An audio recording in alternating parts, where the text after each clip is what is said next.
saja malam hari ini seperti pertama kali kita diperjumpakan di tempat ini. Saya tidak pernah janjian sama beliau, nggak pernah komunikasi dulu sama beliau, tapi nggak tahu malam hari ini kenapa kok kita sama-sama pakai baju warna hitam.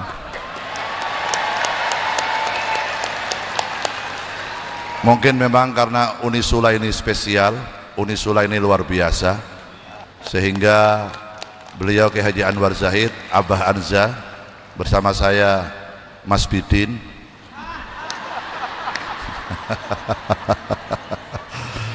bersama Mas Bidin ini kok sama-sama pakai baju warna hitam. Entah mungkin karena kita memang sudah sehati, atau memang karena kita jodoh ya gitu. Alhamdulillah beliau Kiai Haji Anwar Zahid, yang ceritanya dulu pertama kali saya satu panggung sama beliau ya di tempat ini. Pertama kali saya ada manusia di dunia ini yang berani gojlok saya di depan hadirin ya di tempat ini adalah beliau yang bernama Al-Mukarram Kiai Haji Anwar Zahid. Dan malam hari ini ditakdir kembali oleh Allah Subhanahu wa taala. Harapan saya dari Mas Bidin ini nggak ada lain, harapan saya dengan perjumpaan yang kedua di Unisula ini semoga menjadikan Indonesia semakin teduh, semakin aman, semakin damai, semakin nikmat kita tinggal di Indonesia, semakin bahagia Indonesia, seluruh masyarakat rakyat Indonesia semakin bahagia, semakin nikmat, semakin aman, semakin tentram, semakin damai. Allahumma. Terkhusus masyarakat yang ada di Provinsi Jawa Tengah, mugi-mugi seluruh masyarakat yang ada di Jawa Tengah hidupnya tenang, hidupnya damai, hidupnya makmur, hidupnya sejahtera, dijauhkan dari berbagai macam penyakit, dijauhkan dari cobaan, dijauhkan dari permusuhan, dijauhkan dari perselisihan, sehingga menjadi insyaallah menjadi daerah yang thayyibatun wa rabbun ghafur. Allahumma amin ya rabbal alamin. Tanpa panjang lebar lagi, segera kita akan ikuti, kita dengarkan bersama-sama nasihat-nasihat tausiah mau'idatul hasanah yang akan disampaikan oleh beliau, guru kita, idola kita, kecintaan kita, kesayangan kita, yang selalu kita nanti-nantikan, Al-Mukarram Kiai Haji Anwar Zahid dari Pondok Pesantren Sabilun Najah Simo, Bojonegoro, Jawa Timur, Indonesia.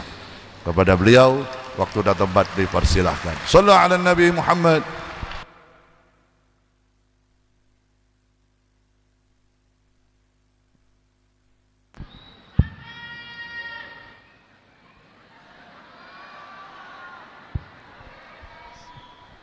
Qulubana ba'da idh hadaitana wa hab lana min ladunka rahmah innaka antal wahhab. Allahumma nawwir qulubana wa quluba dzurriyyatina wa quluba jama'atina binuril Qur'an wa nuris shalawat wa nuril ma'rifah wa ilmil mukasyafah wal basyirah. Ya Fattahu ya Alim, iftah qulubana wa qulubahum futuhal arifin birahmatika ya arhamar rahimin. Amma ba'd. Sadatul habaib wal ulama al ajilla wal a'izza, para alim ulama, bapak-bapak kiai, ibu-ibu nyai, para sesepuh yang dimuliakan, yang kita taklimi, kita mohon doanya, kita mohon pangestunya. Bil khusus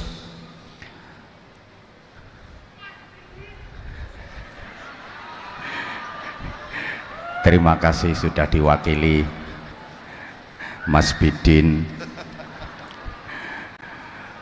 Seperti yang beliau katakan tadi, di tempat ini pertama kami diperjumpakan. 做生意最緊要就係講信用，做老闆會選擇 Air Wallet 嘅信用卡。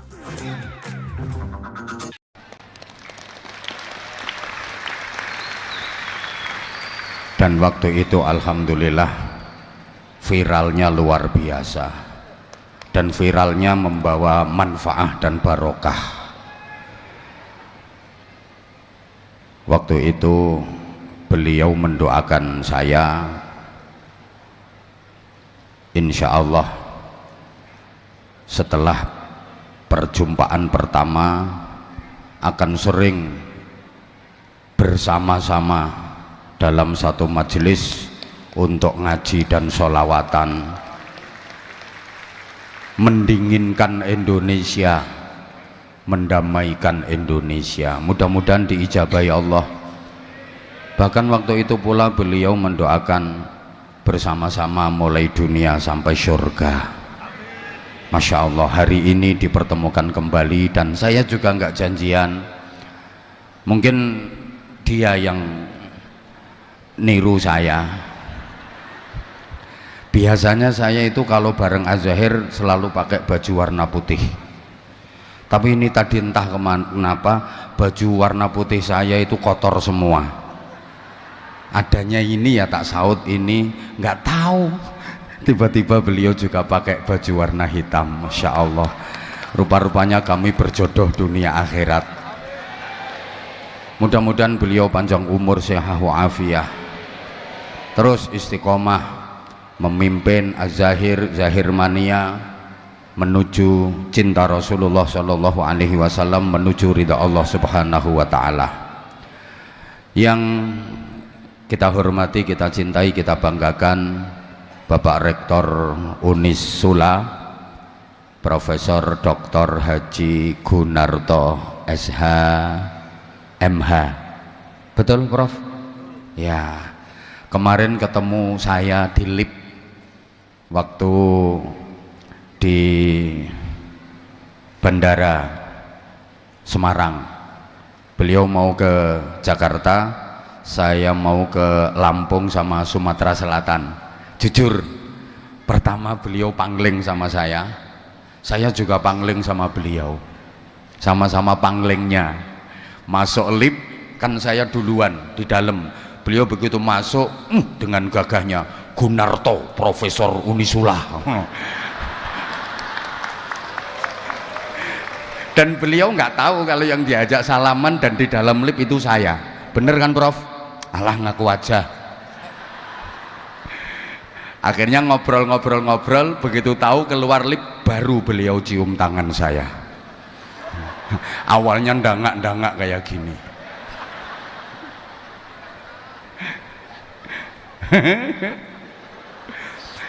Lah emang saya ketemu beliau ya 3 tahun apa 4 tahun yang lalu Prof?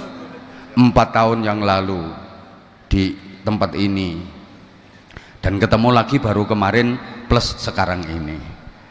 Ya Allah, terima kasih Prof. Mudah-mudahan persaudaraannya dawam ila yaumil qiyamah. Pembina yayasan serta seluruh pengurus yayasan, Habib Hasan, Habib Husain dan habaib yang lain, kemudian para wakil rektor, para dekan, wakil dekan, para kepala biro, kepala prodi, para dosen, keluarga besar Sivitas Akademika Universitas Islam Sultan Agung Semarang, kampus terbaik tingkat dunia. Sebentar peringkat 401.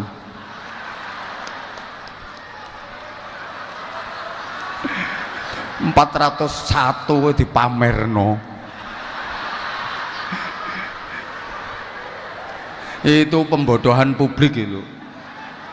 Masa kampus terbaik tingkat dunia, nah, bawahnya itu yang benar peringkat 401 seluruh dunia, dari ratusan ribu bahkan mungkin jutaan kampus bisa meraih peringkat 401 ini keren. Kalau PTS se-Jawa Tengah peringkat 1. Kalau di Indonesia PTS terbaik peringkat 4. Ini Prof, nanti kalau mungkin di Indonesia ini peringkatnya 2, mungkin peringkat seluruh dunia 201 Prof, karena masih peringkat 4 jadi ya 401. Mudah-mudahan ke depan bisa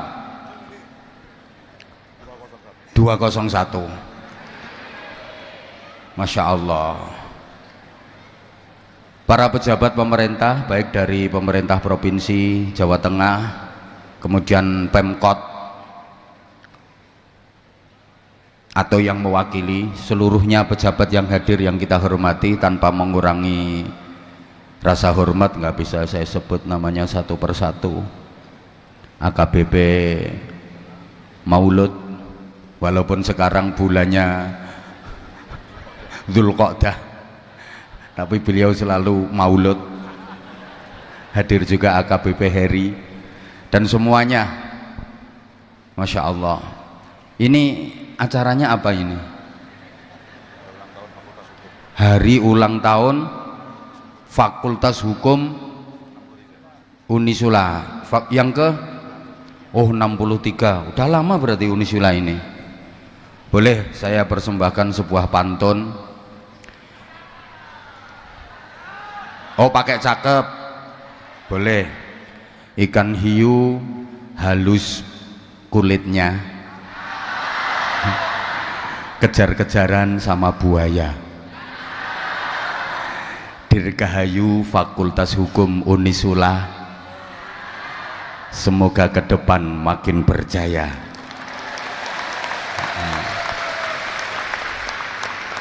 Pagi-pagi sarapan ketan,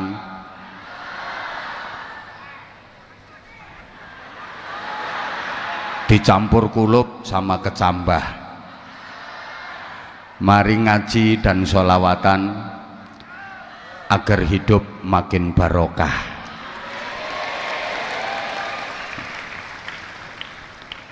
Ono bebek lemu-lemu, bokonge ditutuk ndoke akeh. Sing melek bakal oleh ilmu, sing ngantuk lambene nduweh.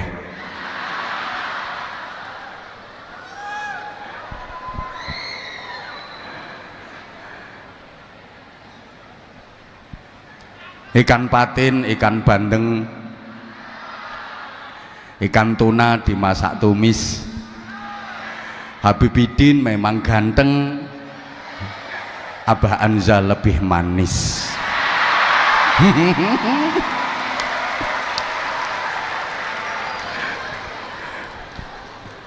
Ini saking bingungnya saya mau ngomong apa, karena ini ngajinya di Fakultas Hukum.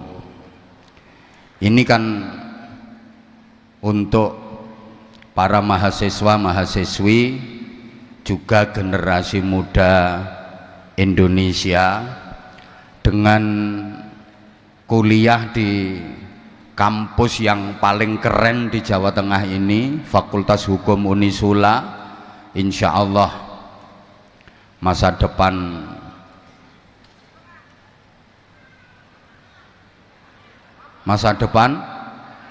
oke, boleh, masa depan terang, masa depan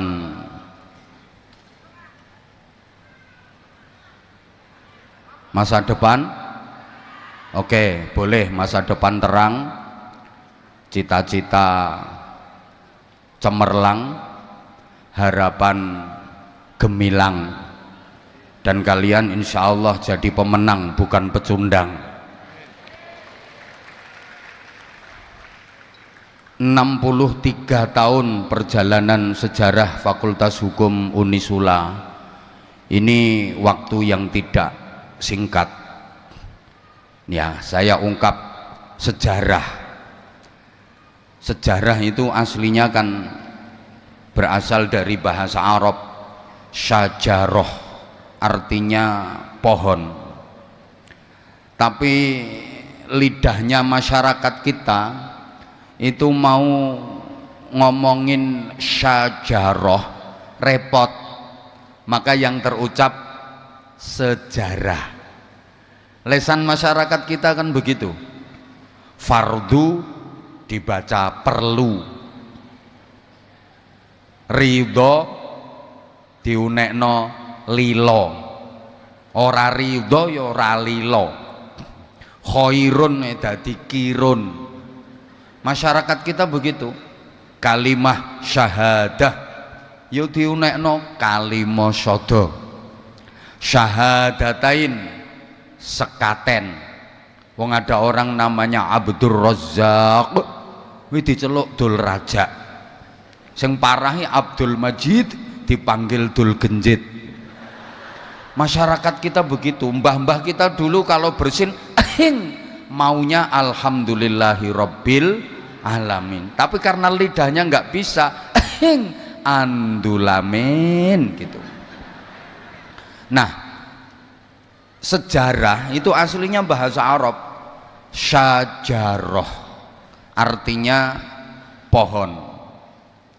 Para jamaah, terutama adik-adik mahasiswa mahasiswi, pohon apapun pasti mengalami 3 fase. Pertama fase tunas, kedua fase puncak, dan yang ketiga fase tumbang. Tunas, puncak, tumbang, tukul, metit, ambruk, kebangkitan, keemasan, kehancuran, perintis, penerus, pewaris. Paham ndak ya dijak ngaji kayak gini?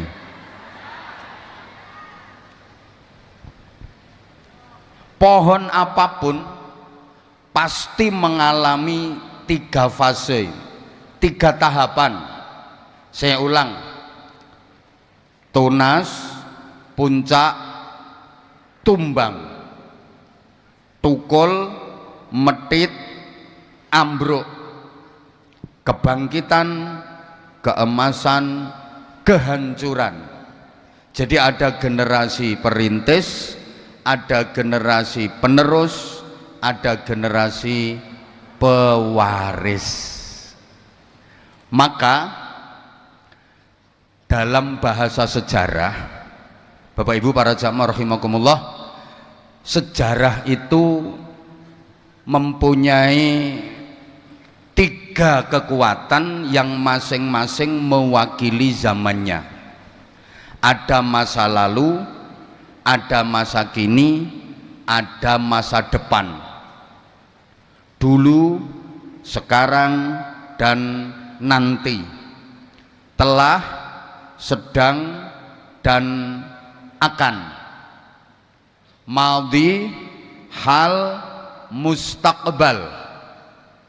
First time, present time, and next time.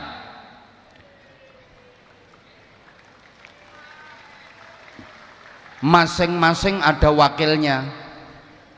Masa lalu diwakili oleh generasi tua, masa kini diwakili oleh generasi dewasa, sedang masa depan diwakili oleh generasi muda.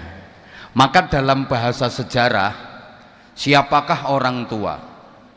Orang tua adalah manusia masa lalu yang masih tersisa di masa kini, yang sudah tidak banyak harapan di masa depan. Siapakah orang dewasa? Orang dewasa adalah manusia masa kini yang sudah mulai lupa dengan semangat dan idealisme masa lalunya, tapi sudah tumpul kalau diajak bicara soal masa depan.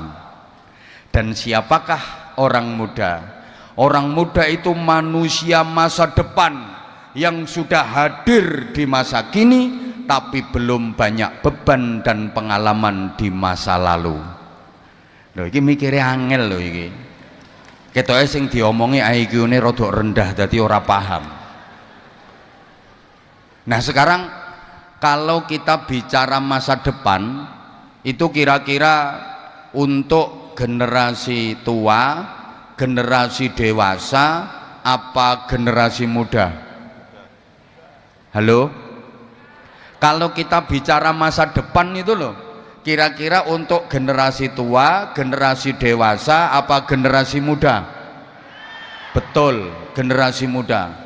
Syubbanul yaum rijalul ghad. Pemuda hari ini adalah tokoh di masa depan. Makanya para sesepuh kita itu luar biasa loh dalam mendidik anak cucu. Orang tua kita dulu itu punya filosofi yang sangat tinggi, punya filsafat yang sangat hebat. Para sesepuh kita dulu itu suka memagari kampungnya dengan pohon bambu. Coba tanyakan sama mbah-mbah sampean yang sudah sepuh, kampung-kampung itu rata-rata dikelilingi pohon bambu sebagai pagar untuk kampungnya. Kenapa? Karena ternyata itu ada filsafat yang sangat hebat. Di dalam rumpun bambu itu tersimpan 3 kekuatan sejarah yang terpadu dalam satu komposisi. Dalam rumpun bambu itu ada bambu tua, ada bambu dewasa, ada bambu muda. Bambu tua namanya tunggak, bambu dewasa namanya pring, bambu muda namanya bung.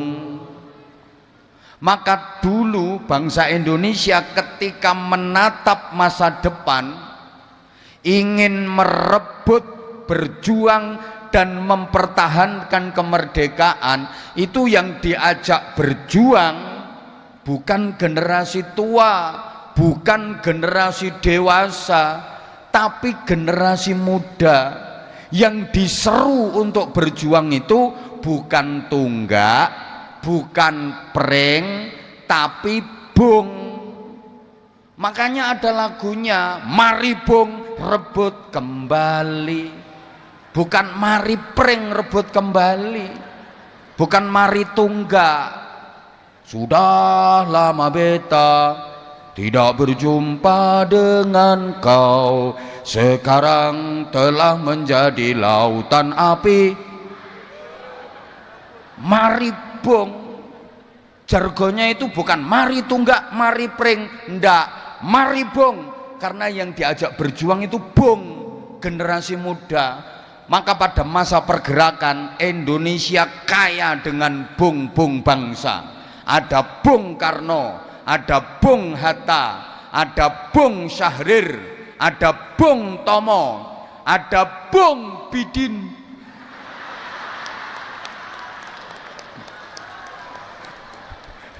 Gak masa ini ganti Bung. Nah, ada Bung Anza. Masa pergerakan kan Indonesia kaya dengan bung-bung bangsa, karena memang yang bergerak, berjuang dan punya masa depan cerah itu bung. Maka adik-adik remaja, kalau pengen jadi tokoh hebat, kalau pengen masa depan gemilang, kalau pengen hidupnya sukses dunia akhirat, harus punya sifatnya bung. Apa saja itu? Satu, perhatikan, bung itu tegak dan runcing, jejeg tur lancip. Ndak ada bung itu kok bengkong tumpul. Kalau ada bung yang tidak tegak, tidak runcing, ada bung kok bengkong tumpul, ini biasanya terus dipotong, terus dimasak, disayur, dipangan, mlebu weteng, ning jero dinam, metu dadi rai gedhek. Itu bukan bung harapan, itu bung ancaman. Bung kok nggak tegak, nggak runcing, dia nggak bakal bisa tumbuh dengan baik. Nah, artinya apa? Generasi muda itu harus tegak dan runcing, harus idealis dan kritis.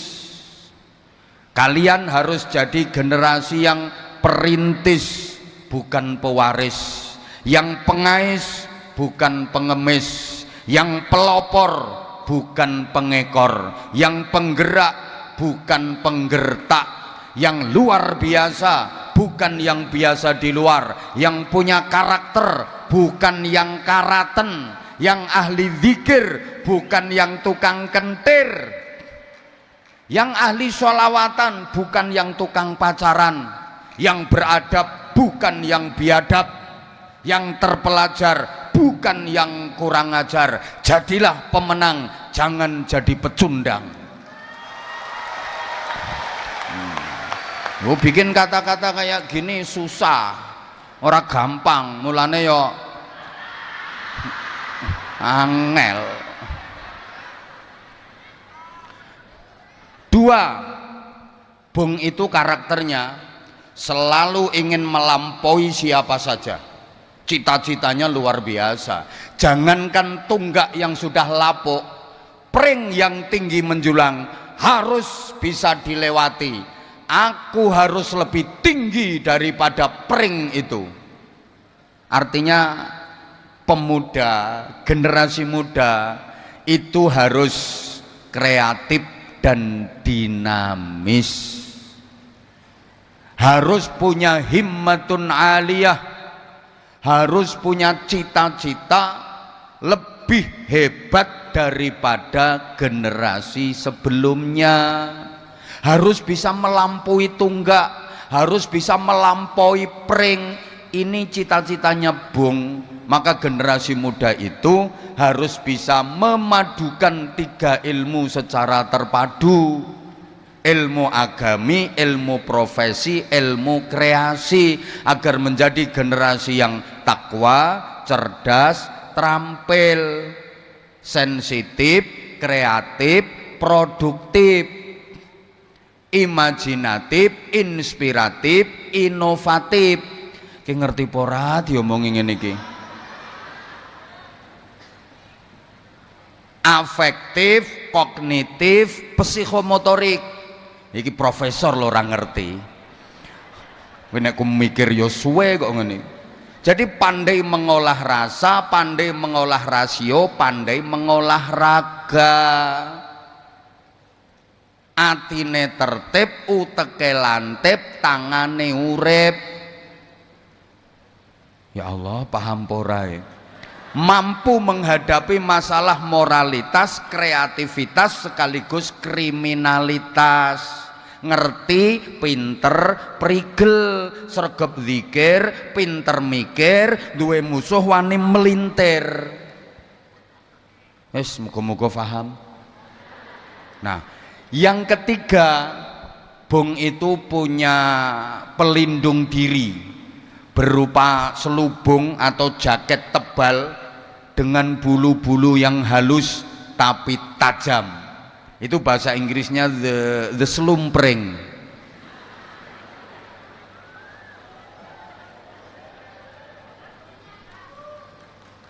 Loh, artinya kalau yang pertama tadi idealis, kritis, yang kedua kreatif, dinamis, yang ketiga ini dia punya pelindung diri berupa selubung jaket yang tebal, bulunya halus tapi tajam.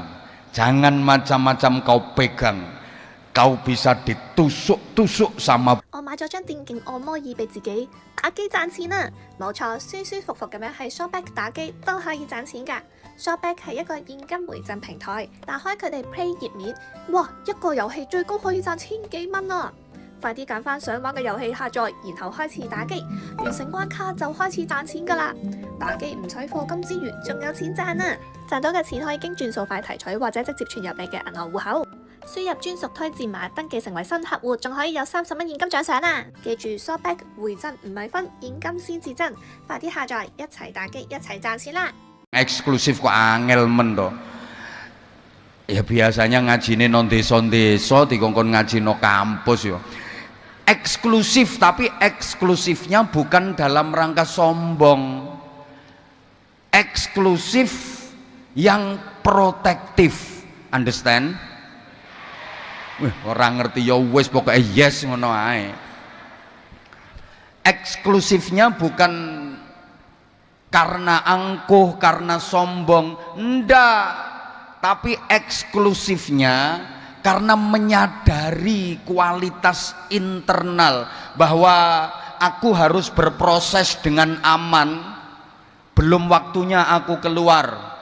Aku harus berproses dengan aman sehingga aku harus melindungi diriku dengan kulit tebal, dengan bulu-bulu yang halus tapi runcing. Nanti kalau sudah waktunya keluar, aku sudah betul-betul mampu, baru nanti aku akan menampakkan diri. Sekarang masih waktunya belajar. Allahumma sholli ala Muhammad. Karena gini ya, masing-masing generasi, baik generasi tua, generasi dewasa maupun generasi muda, itu kan punya karakter masing-masing. Orang tua itu suka bercerita, orang dewasa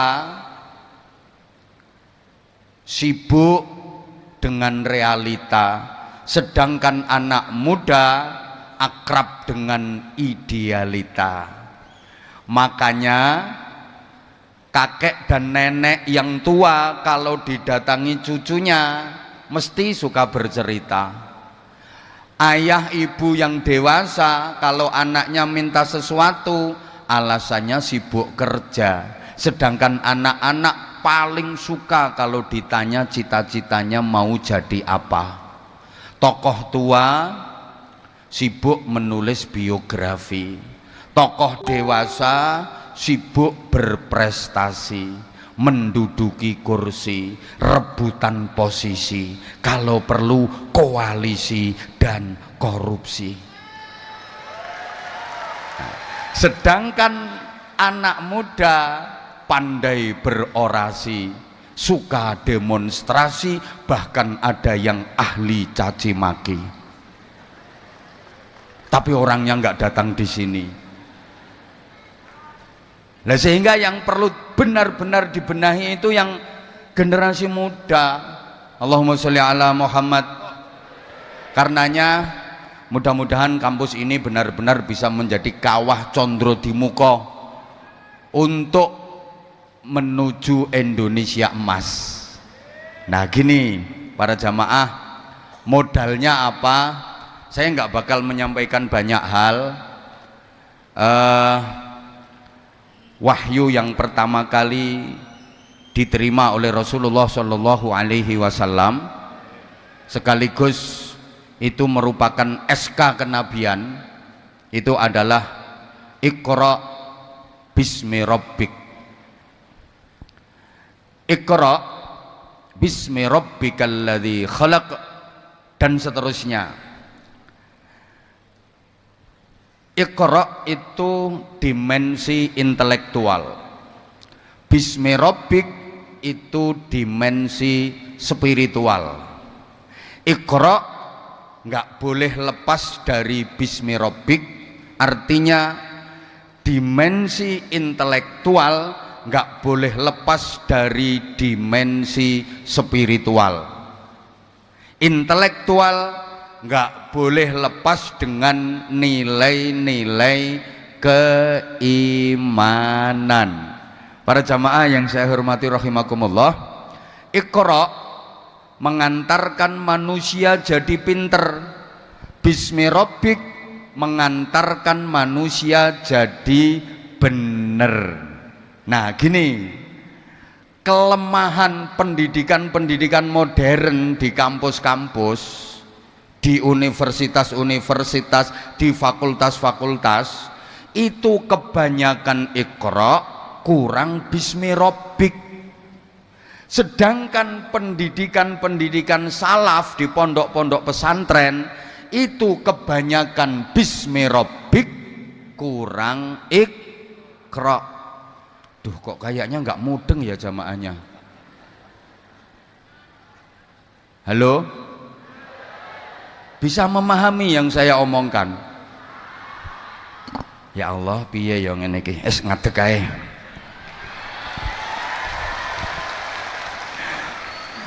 Berarti ini udah separuh kalau saya udah berdiri. Allahumma sholli ala Muhammad. Gini, nah kita ini ya harus iqra, ya harus bismi rabbik. Jangan iqra saja tanpa bismi rabbik, jangan bismi rabbik saja tanpa iqra. Ya Allah, piye ya? Kalau menengok ini mikir ini, kalau di fakultas, di kampus, di universitas, maaf, iqra-nya tidak diragukan. Kelemahannya rata-rata di bismi rabbiknya. Gitu loh. Oke, iqra.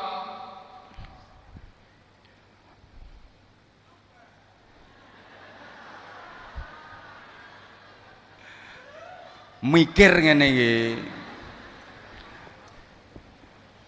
Memproses ilmu pengetahuan, outputnya orang-orang pinter. Sedangkan bismi rabbik ini memproduk iman, hikmah, barokah. Nanti outputnya orang-orang bener. Kita jadi manusia ini ya harus pinter, ya harus bener, ya harus bener, ya harus pinter. Karena kan tidak semua orang pinter itu bener, dan tidak semua orang bener itu pinter. Ada orang pinter yang nggak bener, ada orang bener yang nggak pinter, malah mumet iki. Mesti ngomong ae mumet. Laisa kullu pinterin beneran, walaisa kullu benerin pinteran. Tidak semua orang pinter itu bener, dan tidak semua orang bener itu pinter. Ada orang pinter yang tidak bener, ada orang bener yang tidak pinter. Nah, kalau bisa kita harus berjuang maksimal agar menjadi orang yang pinter dan bener, bener dan pinter. Tapi andaikan suruh milih, daripada jadi orang pinter yang nggak bener, mending jadi orang bener meskipun nggak pinter. Karena meminterkan orang bener itu jauh lebih mudah daripada membenerkan orang pinter. Tambah mumet neh iki ketoke sampean. Wes susah iki.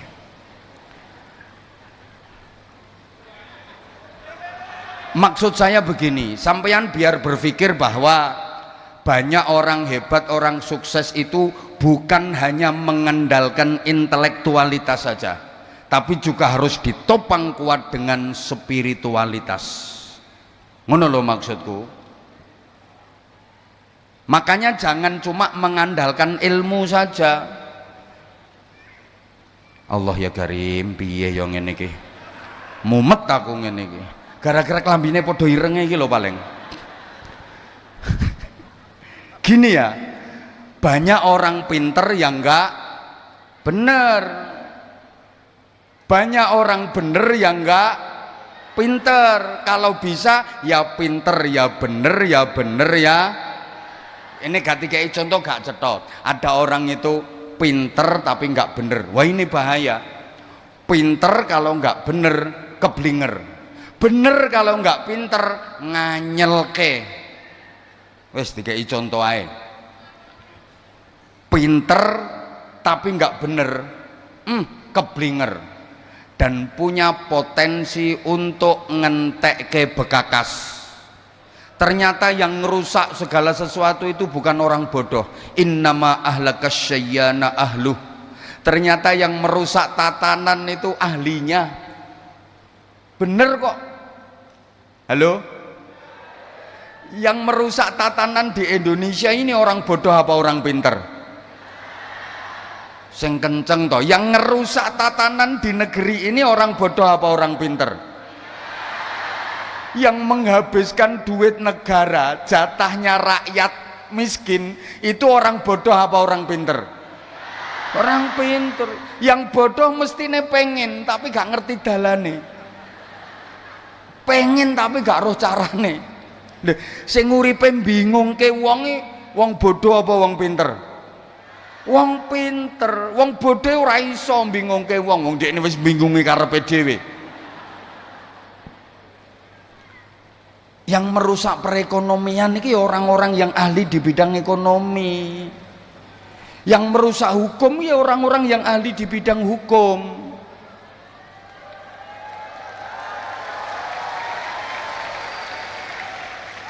Yang merusak perpajakan ya wong pajak dhewe asline. Wes ora usah diteruske, pokoke engko terusne kabeh ngono. Wong innama ahlaka syayana ahlu. Nah, sebaliknya sekarang, bener kalau enggak pinter nganyelke. Ngerti nganyelke nggih? Lek cara Jawa Timuran gregetno wong. Bener tapi enggak pinter, mesti nganyelke. Wong ditanya apa-apa, Mbak dari mana Mbak? Dari belakang. Mau kemana? Mau ke depan. Ini kan bener, tapi nganyelke. Mbak rumahnya mana Mbak? Indonesia. Iya bener. Rumahnya sampean lho ndi? Bawah langit atas bumi. Iya bener, tapi nganyelke. Sampean rumahnya mana? Ndak tak bawa. Kan bener toh. Wong nek omahe digawai bekecot. Tapi nganyelke. Wong ke pasar loh belanja, sepeda motor diparkir hilang, habis belanja itu sepeda motor hilang, guyang guyu yo gak lapor polisi yo gak sedih, ketemu koncone tambah guyang guyu, Mas sepeda motor hilang kok guyang guyu toh Mas? Alhamdulillah aku seneng, hilangnya kok pas ora tak tumpaki, coba hilangnya pas tak tumpaki aku lak katut hilang pisan. Niki kan bener toh, tapi oone pol-polan. Apa ini hujan ini? Masya Allah, barokah, barokah, insya Allah barokah. Allahumma sholli ala Muhammad. Allahumma sholli ala Muhammad. Nah, makanya gini, jamaah rahimakumullah, pentingnya yang namanya al-hikmah wal barokah. Karena sekarang sampeyan kalau mau cari fakultas pendidikan banyak, tapi kan belum ada fakultas kesabaran. Betul? Anaknya sekolah di mana Bu? Alhamdulillah anak saya di Unisula. Masuk fakultas apa? Alhamdulillah diterima di fakultas kesabaran. Nggak ada. Maka jangan heran kalau ada tenaga kependidikan tapi nggak sabaran, karena dia bukan lulusan fakultas kesabaran. Dia lulusan fakultas pendidikan tapi bukan lulusan fakultas kesabaran. Kalau pengen ahli di bidang ekonomi sekarang gampang, di mana-mana banyak fakultas ekonomi tapi belum ada fakultas kesejahteraan. Betul? Loh, banyak ahli ekonomi yang tidak bisa mensejahterakan karena hidupnya sendiri nggak sejahtera. Duh, paham porang ini ki.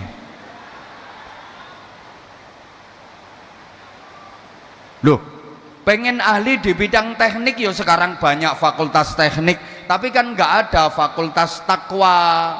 Pengen pinter di bidang dakwah gampang, sekarang banyak fakultas dakwah, tapi kan nggak ada fakultas keikhlasan. Makanya jangan heran kalau ada tukang dakwah. 睇住啊！睇住信貸狀況有意外支出都周轉得切，即睇免費信貸報告，下載 Credit 微信 App 就睇得，再賞你100蚊現金。 Fakultas keikhlasan, mohon malam ini keikhlasan saya nggak usah diuji Prof, karena jelas-jelas belum teruji.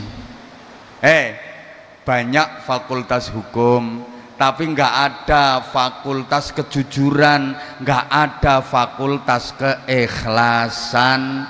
Maka nggak usah kaget kalau ada ahli hukum, pakar hukum yang terlibat kasus hukum, kadang malah jadi maklar hukum. Wa akhiru da'wahum, dia sendiri yang dihukum, karena memang dia bukan lulusan dari fakultas kejujuran, bukan lulusan dari fakultas keadilan. Sehingga para jamaah yang saya hormati rahimakumullah, pentingnya memadukan antara Iqra dengan Bismi Rabbik. Bapak Ibu para jamaah, kalau soal Iqra, pengembangan ilmu pengetahuan, memang kampus ini tempatnya.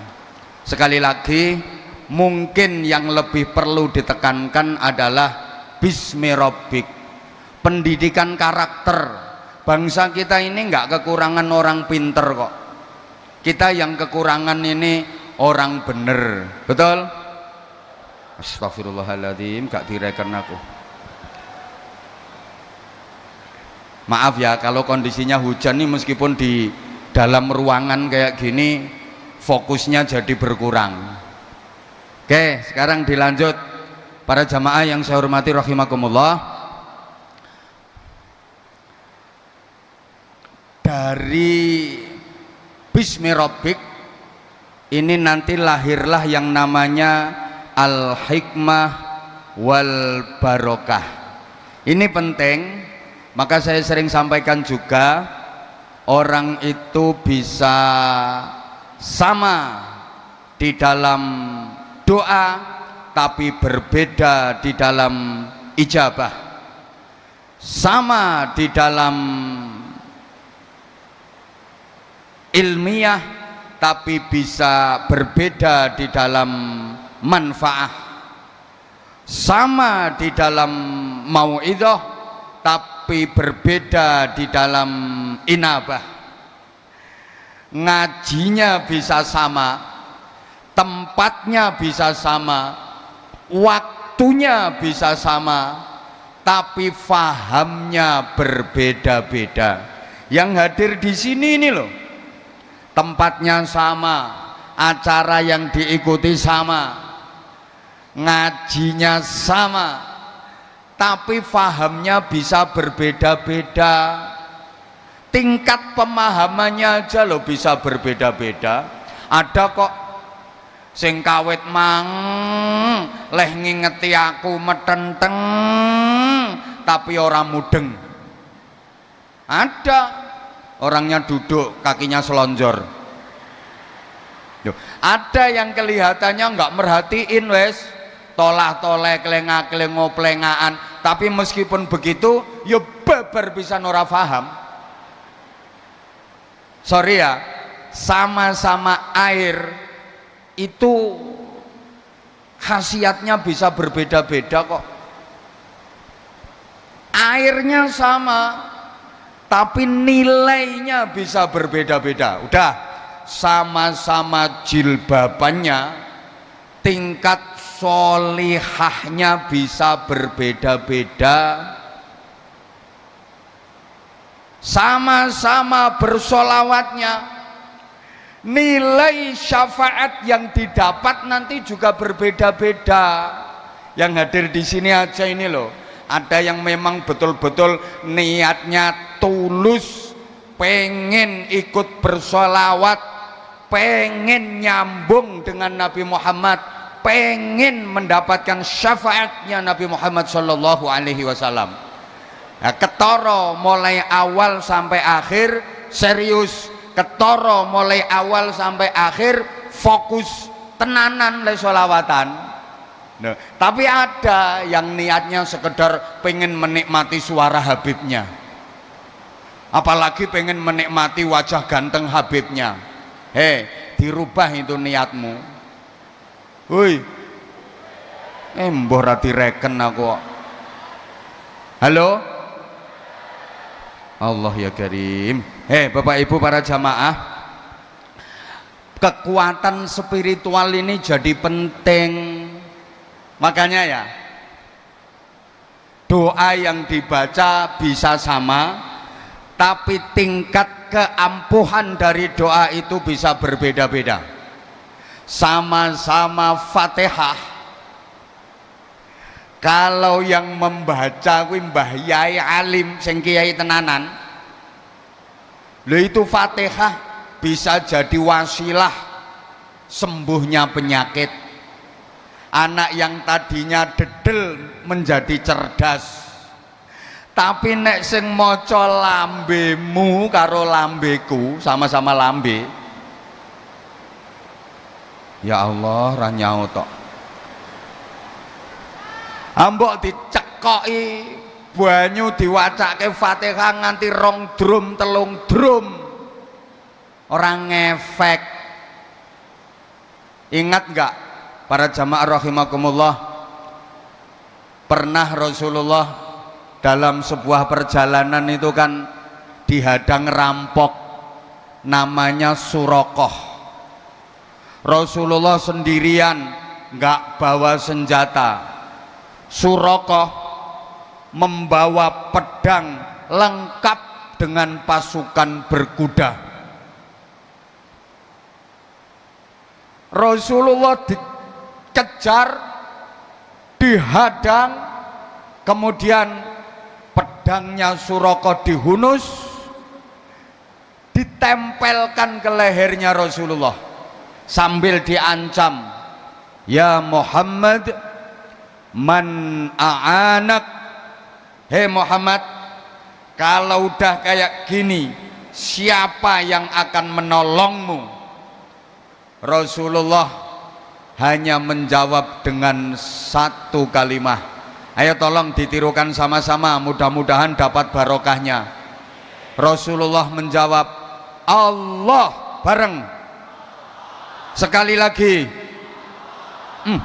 Mendengar Allah yang keluar dari lisan Rasulullah, pedang Surakoh jatuh, tubuhnya bergetar hebat. Surakoh terjerembab setengah jam nggak sadarkan diri. Mendengar kalimat Allah yang keluar dari lisannya Rasulullah Shallallahu Alaihi Wasallam. Ayo coba mas, sampean besok ke pasar atau kemana, sampean sendirian, tiba-tiba ditodong orang pakai pisau di perut sampean. Ayo, sapa sing nulungi awakmu? Jawaban sing mantep, Allah. Insya Allah mancepe tambah jeru, brus. Allahnya sama, tapi kekuatannya bisa berbeda. Kenapa? Karena daya spirit dari orang yang mengucapkan yang berbeda. Allahumma sholli ala Muhammad. Ini cerita nyata ya. Mbah Yai Mutamakin, Kajen, Jawa Tengah, itu pernah pada masa perjuangan melawan penjajahan Belanda. Beliau sudah dikepung sama Belanda, ke pojok, digerumbul pepohonan. Belanda, tentara Belanda ini udah pagar betis, mengepung rapet, udah nggak bisa kemana-mana, tinggal nangkep saja. Beliau Mbah Yai Mutamakin itu membaca salah satu ayat dalam surah Yasin, yang itu juga dibaca Rasulullah Shallallahu Alaihi Wasallam waktu beliau mau meninggalkan Makkah berhijrah menuju Madinah, dikepung oleh para algojo dari kafir Quraisy. Rasulullah juga membaca ayat itu, waja'alna min baini aydihim saddaw wa min khalfihim saddaw fa'aghshaynahum fahum la yubsirun. Nah, ini tentara Belanda yang ngepung Mbah Yai Mutamakin, udah rapet pagar betis, tinggal nangkep, kehilangan jejak, lep, hilang. Ya Belanda nggak bisa nangkep. Sebagaimana Rasulullah Shallallahu Alaihi Wasallam dikepung sama algojo kafir Quraisy, Kanjeng Nabi membaca ayat itu sambil bawa segenggam pasir dipiur-piurkan itu loh. Lah ini algojo-algojonya kafir Quraisy ini langsung tertidur semua, kesirep semua, pingsan semuanya. Ini saya ijazahkan ke anak-anak santri. Jadi kalau ada pemeriksaan apa saja pengen aman, baca ayat ini, insya Allah aman. Ada santri yang saking mantepnya, dia pernah naik motor di jalan raya, dia nggak pakai helm. Kebetulan ada razia, ada polisi pas razia, izin dan yang kena razia banyak banget waktu itu.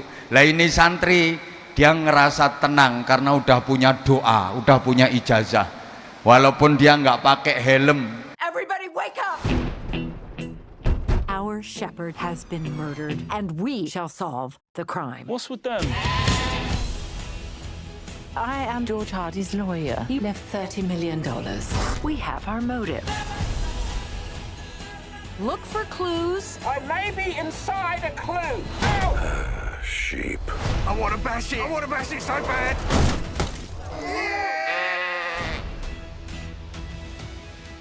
Tetap ketangkep bah. Tak bilangin, lah kamu cuman hafal satu ayat itu, lah polisi yang razia hafal surat Yasin no. Makanya kamu ketangkep. Ya Allah ya Karim. Allahumma sholli ala Muhammad. Bapak Ibu para jamaah, tenang, nunggu hujannya agak reda karena malam ini spesial dari Fakultas Hukum Unisula. Tadi saya dibisiki ada door prize untuk jamaah yang beruntung, 1 jamaah putra, 1 jamaah putri, berupa paket umroh gratis. Tepuk tangan untuk Fakultas Hukum Unisula. Masya Allah, keren. Siapa tahu nanti ada tambahan lagi 1 paket umroh gratis dari Pak Rektor. Kan nggak ngerti, siapa tahu paket umrohnya jadi 3, menengokim. Ini rayuan kok. Siapa tahu, tapi sementara 2 dulu. 2, yang 1 putra, yang 1 putri. Para jamaah yang saya hormati rahimakumullah, orang dulu itu kadang-kadang doanya biasa-biasa saja tapi kekuatannya yang luar. Ayo toh sayang jawab sing banter. Doanya biasa-biasa saja tapi kekuatannya yang luar. Nah ini di samping faktor doanya kan faktor orang yang berdoa. Coba ada orang sakit gigi dibacakan donga Jawa nyel lho dongane. Bismillahirrahmanirrahim. Godhong pari godhong waluh ora mari tambah abuh. Disebulno ya waras kok. Lha wong aku tau ana wong lara untu njaluk suwuk, kowe tak wacana Fatihah ping 7. Insyaallah Fatihahku fasih. Auzubillahi minasyaitonir. Bismillahirrahmanirrahim. Tak sebulno malah wonge sambate ra karo-karoan no. Loh ini bener saya itu pernah ngalami.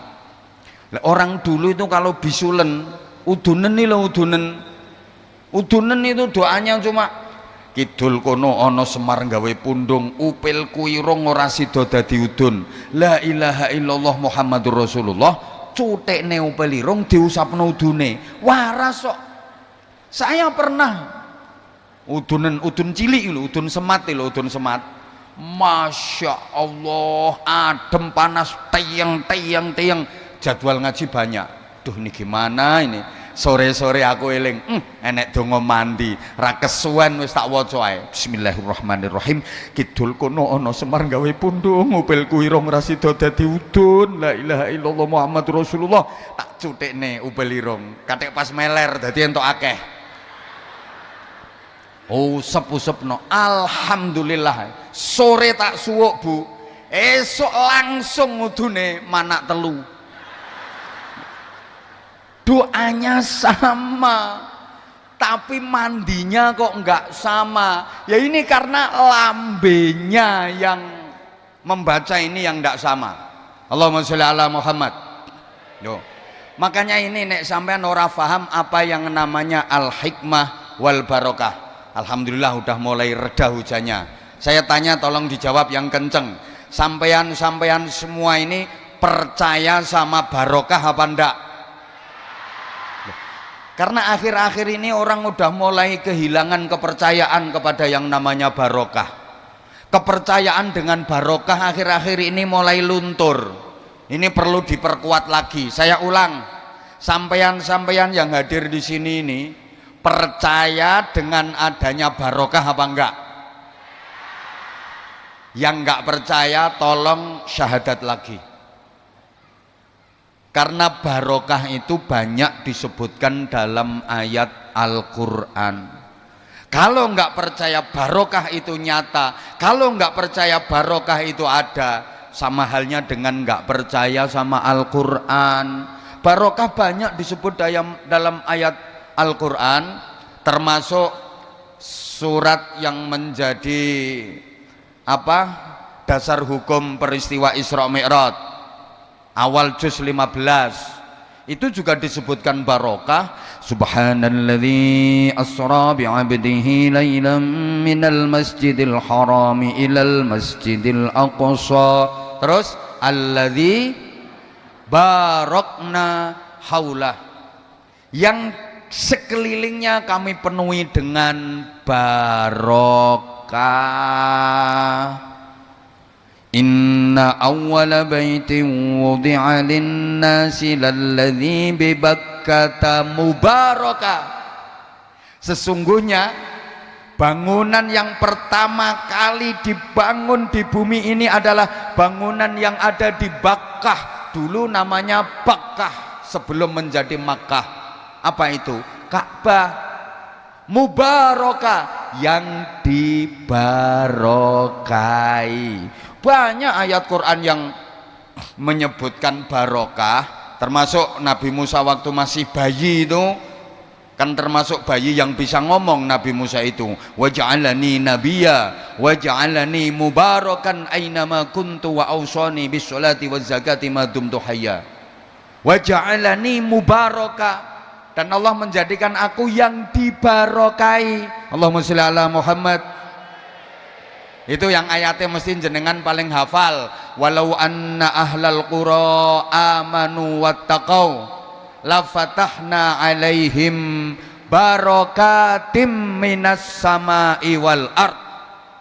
Dan sekiranya, jikalau sekiranya penduduk suatu negeri, penduduk suatu daerah mau beriman dan bertakwa, maka niscaya akan kami bukakan barokah-barokah, baik yang turun dari langit maupun yang keluar dari bumi. Allahumma sholli ala Muhammad. Loh, hujannya terus lagi. Sehingga kalau ada orang yang nggak percaya sama barokah, berarti sama halnya nggak percaya dengan Al-Quran. Para jamaah, gini ya, Islam itu tidak mengenal istilah animisme, dinamisme. Islam nggak mempercayai itu. Tambah ora cetha iki ketoke. Dalam Islam nggak ada kepercayaan animisme, dinamisme. Ngene le maksudnya. Animisme ini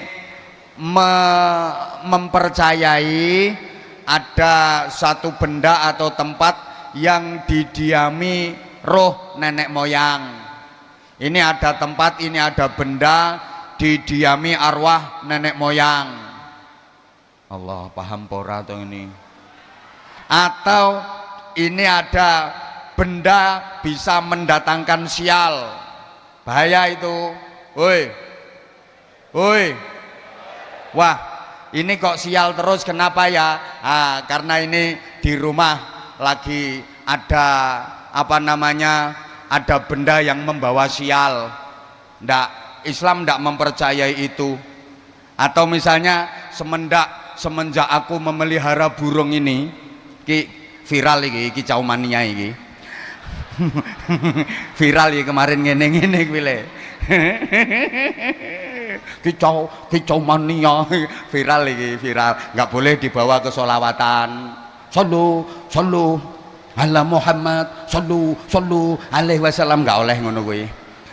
Halo?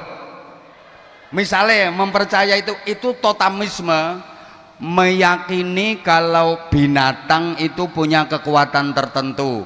Ada binatang yang punya keramat, itu namanya totamisme. Islam nggak mempercayai itu, tapi maaf, perhatikan berapa surat dalam Al-Quran yang pakai nama binatang. Ngerti toh ora to wong ngene iki ya? Hui. Sebutkan surat-surat yang pakai nama binatang. Al-Baqarah, terus Al-Fil, terus An-Nahl, terus An-Naml. Lho ya toh? Ya Allah. Tapi Islam meyakini adanya barokah. Allahumma sholli ala Muhammad. Tak kasih contoh. Ini hadis ada disebutkan dalam Sahih Bukhari, riwayat dari Ibnu Juhaifah. Rasulullah itu wudu. Nah, ketika Rasulullah wudu, sahabat Bilal ini mendoprok itu di bawahnya Rasulullah dan menadai air bekas wudhunya Rasulullah. Jadi air bekas wudhunya Rasulullah ini ditadai sama Bilal, terus diusap-usapkan ke wajahnya, ke rambutnya dan ke sekujur tubuhnya. Tabarrukan mergo ngalap barokah bareng.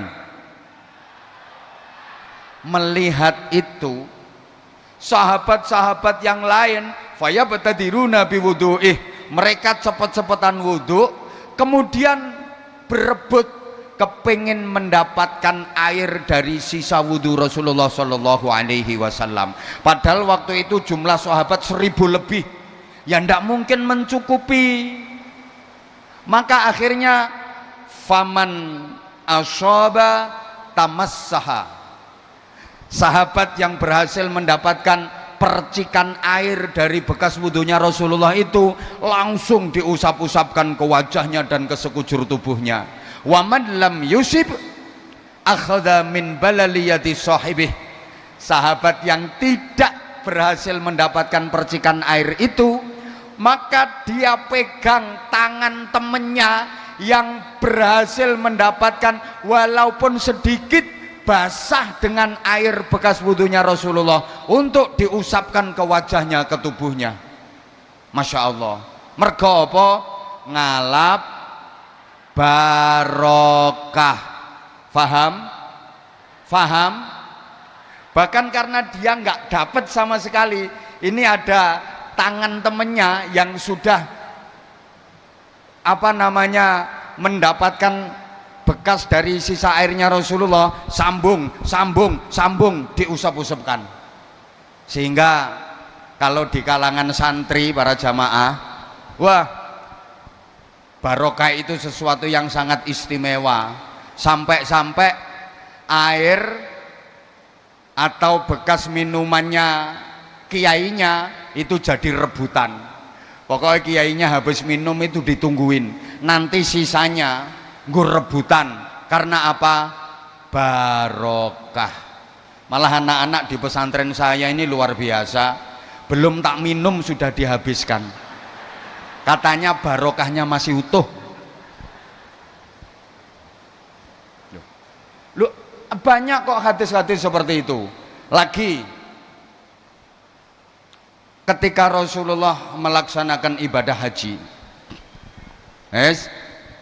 ini ceritanya selesai wukuf di Arafah, kemudian mabit di Muzdalifah.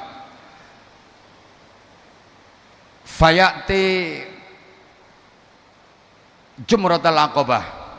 Rasulullah kemudian menuju ke Jumrah Aqabah untuk lempar Jumrah Aqabah. Setelah itu beliau tahallul awal, beliau mendatangi Al-Halaq, tukang cukur rambut. Cukurlah Rasulullah, halaq, tahallul awal. Nah, ketika Rasulullah rambutnya dicukur ini, kemudian sama Rasulullah rambutnya dikasihkan sahabat yang ada di sampingnya. Sebelah kanan dicukur, sebelah depan dicukurnya, kiri dicukur, kasihkan sahabat-sahabat yang ada di sekelilingnya sampai habis rambut yang ada di kepala Rasulullah yang suci dan mulia itu gundul Rasulullah. Sehingga para sahabat waktu itu banyak yang memiliki rambut sucinya Rasulullah Shallallahu Alaihi Wasallam, dan rambut itu betul-betul dinggo ngobati wong loro. Nah, terus sahabat-sahabat itu menyimpan rambut-rambut itu, nek cara saiki yo diwadahi botol. Tapi zaman dulu namanya girbah. Satu helai saja rambutnya Rasulullah istimewanya luar biasa. Nah, belakangan mulai masa tabi'in dan tabi'in kan disinyalir banyak yang palsu, takut-takutnya palsu. Ini bener rambutnya Kanjeng Nabi apa rambutnya Abu Jahal? Makanya generasi tabi'in atau tabi'in yang mengaku menyimpan rambutnya Rasulullah itu ditanya, min aina asobeta, kamu mendapatkan rambut itu dari mana? Kamu mendapatkan rambut itu dari mana? Seperti seorang tokoh tabi'in yang bernama Muhammad ibnu Sirin itu berkata kepada Abidah, Abidah ini laki-laki, indi sya'ratun minan Nabi Sallallahu Alaihi Wasallam, aku mempunyai rambutnya Nabi Muhammad Sallallahu Alaihi Wasallam, asobatu min qibali Anas bin Malik, aku mendapatkannya dari Anas bin Malik. Setelah mendengar itu, Abidah itu berkata begini, lau kanat li sya'ratun minan Nabi Sallallahu Alaihi Wasallam lakanat habba ilayya minad dunya wa ma fiha. Andaikan aku mempunyai sehelai saja rambutnya Nabi Muhammad Sallallahu Alaihi Wasallam, itu lebih aku sukai daripada aku memiliki dunia seisinya. Allahumma sholli ala Muhammad, Allahumma sholli ala Muhammad. Para jamaah, Islam tidak mempercayai kalau ada benda punya kekuatan, ndak, tapi ada yang namanya barokah. Mudah-mudahan majelis yang terlaksana pada malam hari ini benar-benar membawa barokah. Ini penting karena dewasa ini perlu sekali kita memikirkan yang namanya regenerasi. Halo? Nggak apa-apa ya, sambil menunggu hujannya reda, nanti kita pilih jamaah yang beruntung untuk mendapatkan 2 paket umroh. Ini masih belum fokus kalau masih hujan kayak gini. Manusia ini adalah makhluk yang paling dimuliakan oleh Allah Subhanahu wa Ta'ala dibanding makhluk-makhluk yang lain. Walaqad karramna bani Adam. Jadi di antara semua makhluk, manusia adalah yang paling mulia. Tapi akhir-akhir ini banyak manusia yang menurunkan derajatnya sendiri karena ikut-ikutan kelakuan makhluk yang derajatnya lebih rendah, yakni binatang yang hanya menjalankan proses reproduksi tapi tidak mau memikirkan dan melaksanakan regenerasi. Seakan-akan kita ini terdidik untuk kepentingan kapitalisme dan materialisme saja. Akhir-akhir ini orang dikatakan berhasil, dikatakan sukses, itu ukurannya adalah materi, bukan iman, takwa, karakter, moral, akhlakul karimah, tapi yang jadi ukuran kesuksesan adalah materi dan kekayaan. Betul? Ada anak masih muda, dia udah punya usaha yang berkembang pesat, bisnisnya berkembang pesat, dia kaya raya, semua orang pasti bilang dia sukses, masih muda sudah kaya raya. Sementara kalau ada orang yang semakin tua semakin rajin ibadah, semakin rajin bersolawat, berzikir, makin tua makin rajin sholat jamaahnya, ndak ada yang bilang kakek itu sukses hidupnya, nggak ada. Malah dirasani wong akeh, mbae ora mulih-mulih kok masjid koyoke wis krasa nek arep mati. Jadi orientasinya hanya soal penghidupan, bukan masalah kehidupan. Sehingga orang-orang sekarang penghidupannya bagus tapi kehidupannya buruk. Para jamaah, penghidupan itu cakupannya material, sandang, pangan, papan, kendaraan, anggaran, pendapatan, kekayaan. Kalau kehidupan itu cakupannya adalah rohani, moralitas, akhlakul karimah, ketentraman, kebahagiaan, keberkahan.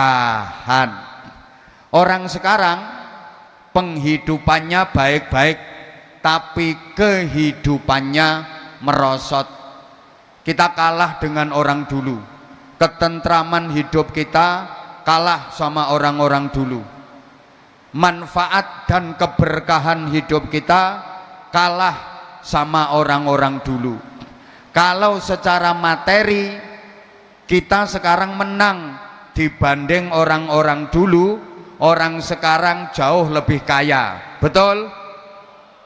Tapi dari segi kehidupan, ketentraman, kesejahteraan, kedamaian, kemanfaatan dan keberkahan, kita kalah jauh sama orang dulu. Memang kalau dari segi materi, kekayaan, menang wong saiki dibanding wong biyen, tapi dari segi ketentraman hidup, barokahnya hidup, menang orang dulu. Makanya pentingnya regenerasi yang melahirkan anak historis, anak zaman, anak sejarah.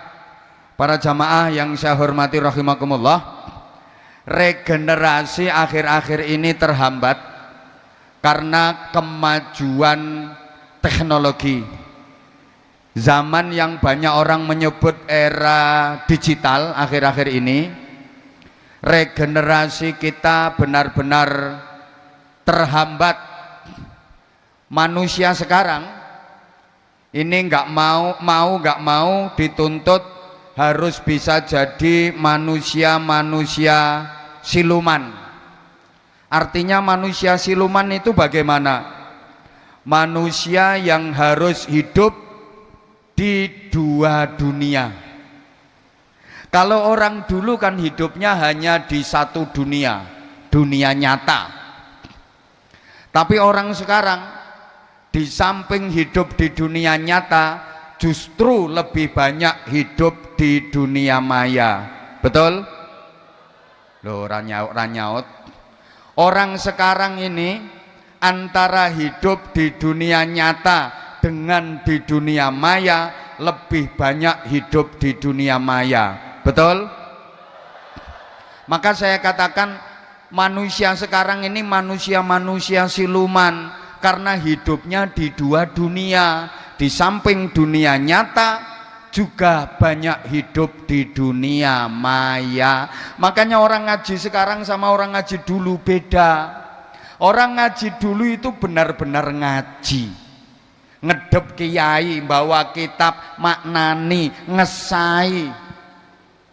Setiap keterangan yang disampaikan kiai yang ngajar betul-betul didengarkan, dicerna, dipahami, niat mau diamalkan. Sekarang beda. Dulu bawa kitab, sekarang bawa HP kok. Saya udah sering sampaikan, dulu kitabnya Fathul Qorib, Fathul Mu'in, Fathul Wahab. Sekarang kitabnya Fathul WhatsApp, Raudatul Facebook, Kifayatul Instagram, Nihayatul TikTok. Torikohnya torikoh internetiyah. Guru besarnya Fadilatul Mukarram wal Mu'azzam Syekh Google radhiyallahu anhu. Orang ngaji sekarang sama orang ngaji zaman dulu beda. Makanya saya sekarang gimana ya, orang ngaji dulu itu ya itu tadi, bawa kitab dep-depan. Sekarang enggak.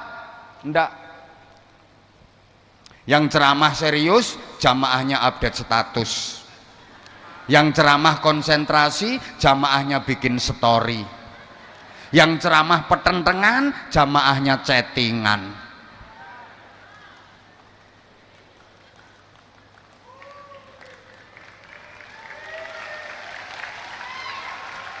Yang ceramah ngajak ngaji, jamaahnya selfie. Ada itu orangnya agak gemuk, pakai jilbab warna hitam. Makanya saya akhir-akhir ini jujur ya, kalau diundang untuk ceramah itu saya simalakama, antara saya terima atau saya tolak. Saya itu maunya, yang namanya ngaji itu semuanya di dunia nyata lah. Maunya ngaji ya ngaji, sholawatan ayo sholawatan. Adapun ada humor itu bumbu, bukan inti. Itu kadang-kadang metode dan cara untuk memudahkan pemahaman. Karena jamaah yang dihadapi, maaf kalau nggak pakai metode kayak gitu bubar, susah nerimanya. Tapi intinya tetap ngaji, intinya tetap sholawatan. Nah saya itu sekarang kadang-kadang simalakama, antara diterima apa enggak. Mau diterima itu kadang-kadang nggak sesuai dengan hati nurani, nggak sesuai dengan maunya hati. Lah maunya hati ngaji ki yang ngaji. Tapi mau ditolak itu kok yo siapa ngomong eman mau. Pikiran orang genah. Mau ditolak itu kok yo saman ngomong emannya pikiranmu si duit ngono to. Suudzon. Saman pikir kiai iki nek karo duit terus moh ngono apa piye? Pikiranmu sing genah ngono lho. Ya gimana ya? Mau diterima itu kok gak cocok karo karepe ati, mau ditolak itu kok ya wis sakarepe lambemu wis. Kok ya gak tega ana wong minta ngaji, acaranya baik, sementara kita waktunya ada, masa moh gitu loh.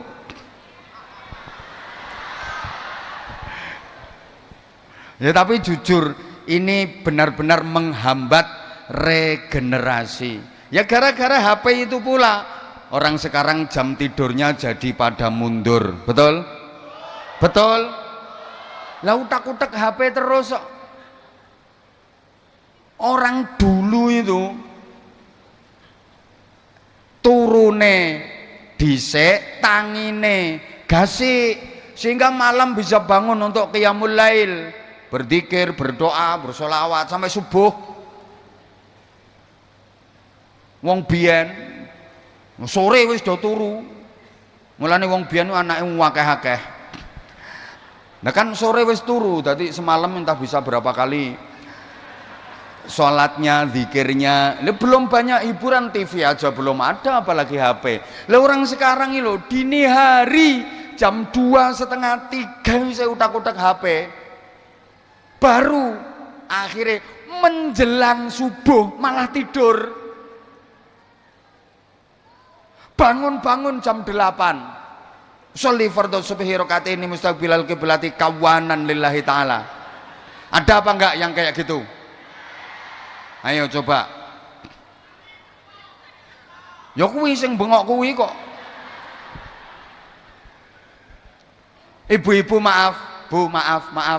Kadang-kadang sering banget ibu-ibu kalau malam itu turu karo ngeloni nganti ora kober ngeloni. Bapak juga begitu. HP kalau baterainya tinggal 5% nih bingung karena 做生意唔夠快，下一秒已經俾人淘汰。由一間本地初創到連接全世界，香港原創都可以揚威海外，因為 Airwallex 從第一步起領航全球。環球金融平台 Airwallex 全新 AI 功能，同時開通100張 Airwallex 公司 Visa 卡，無論全球公幹定落廣告，都有 AI 快速審批開支，每單 order 更順暢、更安全，全球營收自然更高。Airwallex AI 領航全球，成就企業更大可能。bakti kepada orang tuanya. Kalau pinternya anak sekarang sih pinter-pinter, tapi untuk menjadi benar itu yang susah. Nanti saya lanjut, saya sambung. Sekarang mumpung hujannya reda.